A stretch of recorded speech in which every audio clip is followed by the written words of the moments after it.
فاحشه ها رو دوست داری رفیق؟ من عاشقشونم. به هر حال قدیمی ترین حرفه روی زمینه. هرزه ها شباهت زیادی با سیاستمدارا، روزنامه نگارا و بازیگرا دارن. همشون میتونن هنرمند یا جست باز باشن، دست به حقه‌های ارزون و کثیف بزنن یا به یه وظیفه واقعی جواب بدن. خیلی راحته که بگی زنایی که داوطلبانه یا ناخواسته وارد این دیوانگی شدن ضعیف، احمق و هرزه های بی ارزش هستن. اما آیا اونا فقط تقاضا رو برآورده نمیکنن؟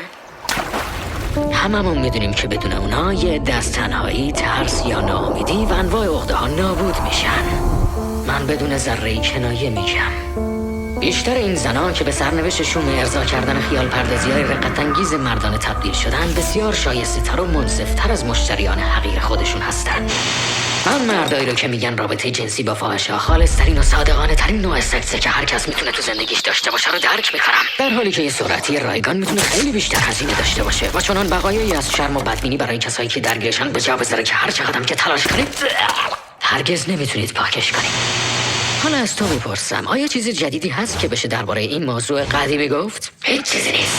ما فقط میتونیم شونه هامونو بالا بندازیم. یا وقتی تو خیابونا راه میریم و دخترای 13 یا 14 ساله رو تماشا میکنیم که سوار ماشینای غریبه میشن، از غیر قابل تصور بودن این صحنه‌ها بارها و بارها مات و مبهوت بشیم.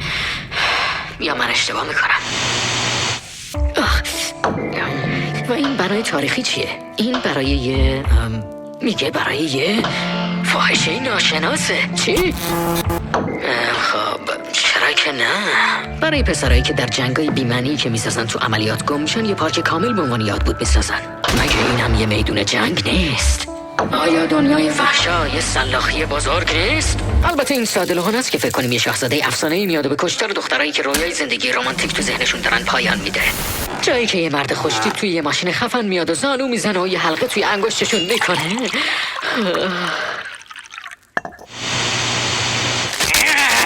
بذار کوتاه فکر از عصبانیت دندوناش رو به هم فشار بدن تا خورد بشه، چون عزیزم این زیبایی برنزه قراره یه جایی در امتداد خیابان پنجم یا شانزلیزه یا خیابان اصلی شهر باشکوه ما قرار بگیره. من دستور میدم یک زن غول پیکر با لباسی تحریک آمیز و کوتاه، بارانی یا آفتابی، چشمهایی که به مردهای حشری علامت میده و مغزهای هر رهگذری رو درگیر میکنه که برای خودشون تصمیم بگیرن که راجبش چی فکر میکنن.